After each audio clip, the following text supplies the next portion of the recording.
Hello. Hi, my name is Anna. I want to ask.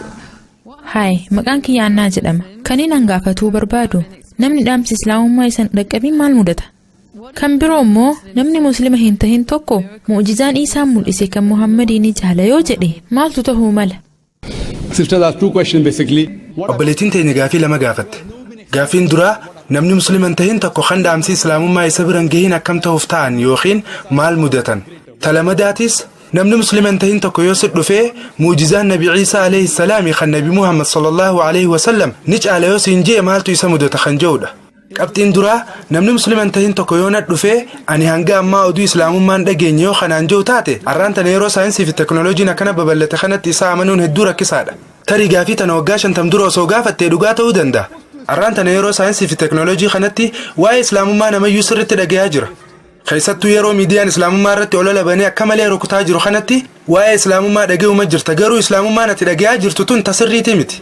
Takkaa'uu Islaamummaa dhugaa osoo hin ta'in Islaamummaa sobaa dhaga'u jirta. Musliimoonni shororkeessitoota, Musliimoonni fiinxaaleeyyiidha, Islaamummaan amantii waa ajjeesuuti, mirga dubartootaa sarbanii tuffatan, dubartoota cunqursan, tarii haala kanaatiin waa'ee Islaamummaa dhaga'u jiran. Kana jechuun Islaamummaa dogongoraatti karaa dogongoraatiin dhagayaa jiran jechuudha. Kanaafuu nama Muslima hin tahin kan waa'ee waan Islaamummaan dhugaan barsiisuun dhagahin tokko wanti isa mudatu. Akkana fakkaatutti namni Muslima hin tahin tokko yookiin ilmummaan namaa hundinuu oduu takka miidiyaa irraa yoo dhagaye akkanumatti usee fudhachuun qabu. Quraanni suuratul Hujuraat ayata 6 irratti akkana jedha. Yaa ayyuhallaziina aamanuu in jaa'akum faasiqun binaba'in fatabayyanu. Yaa warra Rabbitti amantan oduun takka yoo isin dhufte gara nama biraa dabarsuun duratti sirriitti qoradhaa. Kanaafuu odeeffannoon takka yoo dhufte osoo gara biraan dabarsine dura odeeffannoon sun dhugaa yookiin dhara ta'uu si addaan baafachuun akkaan barbaachisaadha. Dhimma dhaamsa Islaamummaatiin wal qabate kana yoo laalle fakkeenyaaf namni Muslima hin tahin tokko naannoo iddoo bishaaniin marfamte yoo jiraate takkaahuu gammoojjii tumbuktuu keessa osoo jiraate yookiin ammoo naannoo waan takka waa'ee Islaamummaatti dhaga'uu hin dandeenye yoo jiraatu taate hoo jalqaba irratti nama Muslima ta'e hunda irratti osoo rakkoon ulfaattuun feetes jiraatte dhaamsa Islaamummaa nama hunda biraan ga'uun dirqama. ربين قرآن خيست سورة فصلت آيات 53 كنجي سنريهم آياتنا في الآفاق وفي أنفسهم حتى يتبين لهم أنه الحق المنا ما هند بكفد اللي يجرى تملتوت يتم الاسم هنگا ملتون تنقر رقاتي سانجي ستتي أستي وانت ربين جي المنا ما شفاه أصو إسان اندوين دران ملتوت يجر سيساجي مال في الدوفة قوفة دخيسا سنجران هنگا نمنس الربين دقار جي فرأتوتي ملتو إسان يتم الاسم dirqama ergaatana nama hunda biraan gahuudhaa rabbiin ifirra kaayee jira. Namni maatii muslimaa yookiin maatii musliman tahin keessatti dhalatus takkaa'uu biyya muslimaatti dhalatu yookiin biyya musliman tahinitti dhalatus rabbiin dhaamsa Islaamummaa kana nama cufaan ni gahaa jechuudha. Sababa kanaaf jecha bara 1950 keessa qorannoo yookiin sarvii wayiitu godhamee ture. Qorannoon tunis gosa yookiin sanyiiwwan ilma namaa lamarratti gaggeeffamte. Qorannoon tun warra gosa Kaapaawukuutii fi Aboorjiin Awustiraaliyaa jaaman irratti gaggeeffamte. Gosti tun lameenuu qaroomina ammayyaa kan addunyaa tanaa wajjin hanga xumura bara 1950tti walitti dhufaniin beekan. Wayita qorattoonni haala jiruu fi jireenya hawaasa sanii baruuf dhaqanii ilaalan uummanni kun rabbiin tokko ta'uusaa amanan isa qofaatu gabbarama jaanii amanan ilma namaa tokkollee hin qabu jaanii amanan akkasuma rabbii san gabbaruufis sujuuda godhan. Maqumaatu adda malee wanti isaanii hundinuu Islaamummaa wajjin wal fakkaataadha. Silaa dhiibbaan alaa takka ilma namaa irratti godhamuu baatte namni hundinuu fedhinnaa isaa rabbiifiitiif kanna jechuudha. Sababa kanaaf nabiin keenya jaalatamaan Muhammad sallallahu alaihi wasallam daa'imni hundinuu amantii fitraa irratti dhalata jaan. Daa'imni hundi diiniin jijjiiramne irratti dhalata. Muslima ta'ee dhalata jechuudha. Nabiin keenya jaalatamaan sallallahu alaihi wasallam daa'imni hundinuu oguu dhalatu muslimaa jaan. Muslima jechuun nama fedhinnaa ifii cufa rabbii ifiitiif kanne jechuudha. Kana booda daa'imni sun tarii maatii isaarraa dhiibbaan itti godhama, tarii barsiisaa isaatiin, tarii warra isarra guddaatiin yookiin hangafoota isaatiin dhiibamee ibidda gabbaruufaa jalqabuu danda'a. Sanama gabbaruufaa jalqabuu danda'a. Akkasumas tarii karaa qajeelaa irraa maquu danda'a. Kanaaf hogguu namni musliman tahin tokko Islaamummaa fudhatu jecha deebi'ee yookiin riivarti jedhu fayyadamna. Muslima ta'ee dhalatee muslima ture. Boodarra gara amantii dogongoraa kan biraatti jijjiirame. Achiin ammaas gara amantii jalqabaa sanitti deebi'e. Amantiin sanis Islaama jechuudha. Kanaafuu jechi sirrii jecha amantii isaatti deebi'ee yookiin riivarti jedhu kana jechuudha. Gara gaafii teetitti hogguun deebi'u daa'imni hundinuu fakkeenyaaf daa'ima sadii fudhattee tokko kan kiristaanaaf dhalate, tokko kan hinduuf dhalate, tokko immoo kan yahudaaf dhalate. Ijoollee tanneen sadeenuu dhiibbaa qaama biraa yookiin dhiibbaa alaarraa adda fooyitii guddisi. Yeroo isaan guddatan haalli jiruu fi jireenya isaanii akkami jettee yoo halaaltu taate karaan isaan irra jiran Islaamummaa qofa ta'uu hubatta. Eega dhiibbaan alaa itti dhufeen booda kan jallatanii waan dogongoraa gabbaruudhaan ilaalchaa fi yaadota dogongoraa akka qabaatan taasifaman. Haalli kun karaa saayinsiitiinis mirkaneeffamee jira.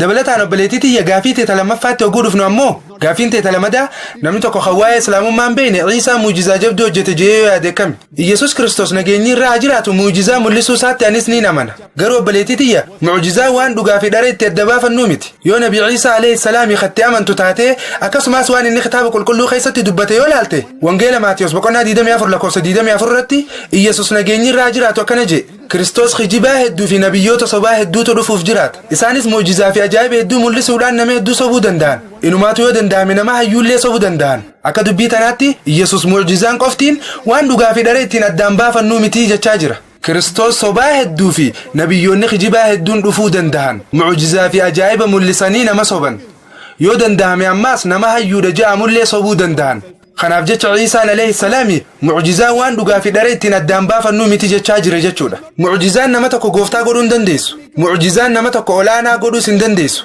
sababni isaa muujizaa yookiin raajiin hundi kan nabiyyoota hundaan hojjetaman hundinuu rabbii tokkichaan hojjetaman muujizaan hundinuu jechuu all the miracles done by Moses muujizaa Muusaan hojjetame hunda kan akka bishaan galaanaa bakka lamatti addaan muruudha ammaas wayita ulee darbu gara bofaatti jijjiiramuun kun hundinuu waan rabbiin hojjete muujizaan hundinuu kan Iisaan alayhi salaam yookiin Yesus Kristos nageenyi irraa jiraatu hojjete hundinuu dalagaa rabbiiti haaluma wal fakkaatuun kan nabi Muhammad sallallahu alayhi wasallam raawwatanis kan akka ji'a bakka lamatti kutuu kun hundi waan rabbiin dalagamee jechuudha ani wanti inni si himuu barbaadu amantii kiristaanummaan ala jiran keessaa Yesus Kristositti amanuu kan dirqama godhe islaamummaa qofa muslimni tokko Iisatti amanu malee muslima dhugaa ta'uu hin danda'u we believe that he was one of the mightiest messengers of Almighty God nuti inni ergamtoota jajjaboo rabbii keessaa tokko ta'uu isaatti ni amanna inni masaayaa takkaahu Kristos ta'uu isaa ni amanna haala ajaa'ibaatiin qunnamtii dhiiraatiin malee dhalachuu isaa ni amanna inumaa dhimma kana kiristaanonni ammayyaa ni morman fedhii rabbiitiin du'aa fayyisuu isaa ni amanna fedhii rabbiitiin ummata qaroo malee dhalatanii fi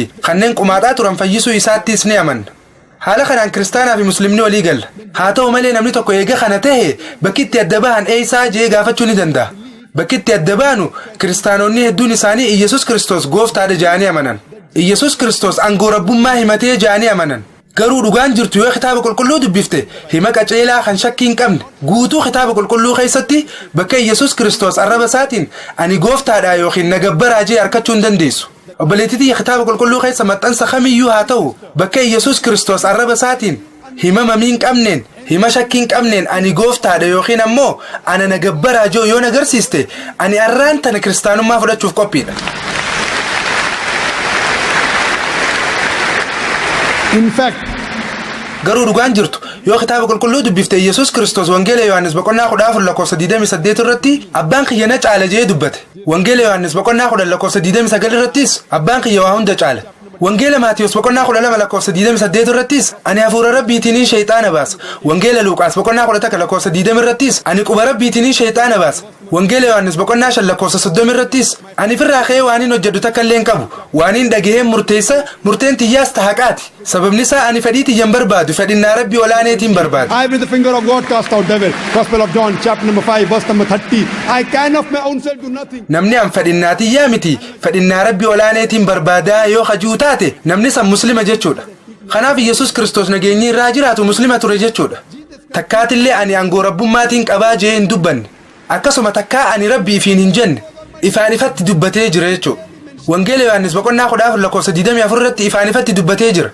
dubbiin amma dhagahaa jirtan tun jecha kiyyaa miti garuu dubbii abbaa kiyya kana ergeeti wangeela Yohaannis boqonnaa 17 lakkoofsa 3 irrattis jireenyi barabaraatis isa kana inninis si waaqa dhugaa tokkichaa fi Yesus Kristos isaati ergite san beekuudha dirree bahee Yesus Kristos ergamaa ta'uu isaa dubbachaa jira wangeela Maatiyos boqonnaa 19 lakkoofsa 16 hanga 18 irratti namni tokko gara Yesus Kristos dhufee waa gaafate yaa barsiisaa gaarii dalagaa gaarii akkam yoon hojjedheen jiruu zalaalam arkachuu danda'a jee gaafate Yesus Kristosis maaliif anaan gaarii jettee na yaamtaa jeen inumaa God gooftaa jechuu dhiisiti good GOOD gaarii kanaahu maaliif naan jettaa jeen jechuu gooftaa jechuu dhiisiti gaariidha jechuu kanaahu maaliif naan jettaa jeen jechuu kanaafuu gaariin jiru tokko qofa inninis abbaa kiyya kan samii keessa jiru qofa jee deebiseef kanaaf namni jireenya zalaalam barbaadu tokko seera kana dalagaa irra oolchuu qaba Yesus Kristos yoo jiruu zalaalam barbaaddan takkaahu yoo jannata seenuu barbaaddan ani gooftaa ta'uu kiyyatti amanaan jenne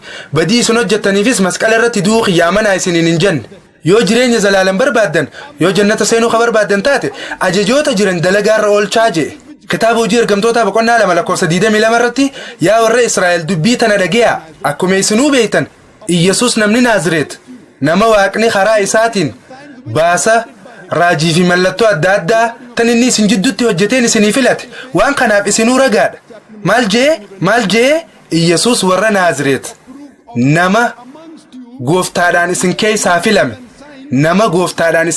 filame nama kan Rabbiin ajaa'iba raajii fi mallattoo isaa karaa isaatiin isin jidduutti raawwate isinillee waan kanaaf ragaadha jee. Kanaafuu wanti inni hojjete hundinuu gara Rabbii deeffamti. Akkasuma ammaas Iyyasuus Kiristoos nama ture jechuudha. Mucjizaa inni hojjete hundaas Rabbumaatu hojjete jechuudha. Mucjizaan nabiyyootaan hojjetamte hundinuu Rabbumaan hojjetamte. Hundi isaaniitu Rabbiin tokko qofa akka ta'e ragaa bahuudhaaf dhufan. Ammaas Iyyasuus Kiristoos nageenyi irratti haa jiraatu. Wangeela Yohaannis boqonnaa 16 lakkoofsa 12 hanga 14 irratti akkana jedhe. Ani islaawaaniin isinitti himu hedduun qaba. Garuu isin ammaan tana baadhachuu hin dandeessan. Hafuurri dhugaa sun hogguu dhufutti karaa daandii dhugaa hundatti isin qajeelcha. Ifirraa kaasee waan takka illee hin dubbatu waan waa'ee hin dhagee qofa isinitti hima. Inni maqaa kiyyaas ol kaasa jee dubbate. Dubbiin tun nama biraa osoo hin tahin dhufiinsa nabiyyii xumuuraa fi goolabbii kan ta'e waa'ee nabi Muhammad sallallahu alaihi wasallam dubbachuu jira. Kanaafuu ati kiristaana dhugaa yoo taate yoo ka Iyyasuus Kiristoosittis amantu taate Iyyasuus Kiristoos akka jeetti ani islaawaaniin isinitti himu hedduun qaba. Garuu isin ammaan tana baadhachuu hin dandeessan. Hafuurri dhugaa sun yeroo dhufutti karaa daandii dhugaa hundatti isin qajeelcha. Inni ifirraa ka'ee waan takka illee hin dubbatu waan waa'ee hin dhagee qofa isinitti hima. Inni maqaa kiyyaas ol kaasaa jee dubbate jechuudha. Dubbiin tun nama biraa osoo hin ta'in dhufiinsa nabiyyii xumuuraa fi goolabbii kan ta'e waa'ee nabi Muhammad sallallahu alaihi wasallam dubbachaa jira. Kanaafuu ati kiristaana dhugaa yoo taate nabiyyii xumuuraa fi goolabbii kan ta'e nabi Muhammaditti sallallahu alaihi wasallam amanuu qabde jechuudha. Deebisaasiif deebiseetiin jira jeetiin abdadha. Assalamu alaikum. I just want to tell Dr. Zakir. Assalaamu alaikum Dr. Zakir. Ani wanta akkasitti himuu barbaada. Ani durumaanuu gara amantii duraatti deebi'ee jira. Gaafii kana maatii kiyyaa fi hiriyoota kiyya warra kiristaanaa bakka bu'eetiin si gaafadhe.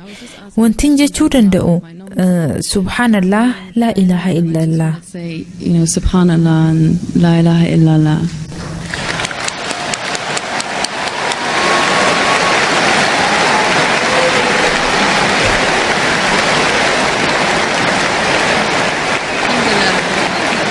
That's why I said you have to say what you have to say.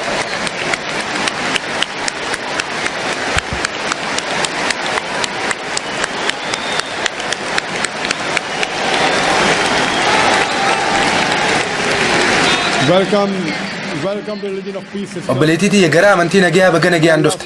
Rabbiin keenya mindaa gaarii fi jannataa siif haa heeru. Rabbiin subhaanahu wa ta'ala akkasi qajeelchu du'aayin siif godha. And may Allah subhanahu wa ta'ala guide you.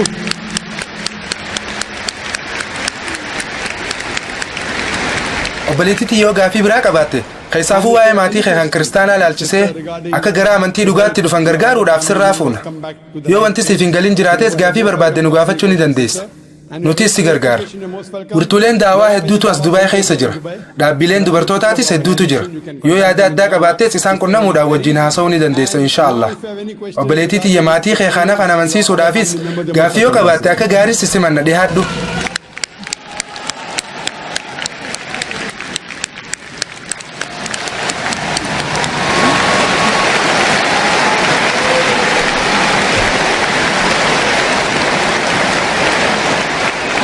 That's why I said you have to say what you have to say.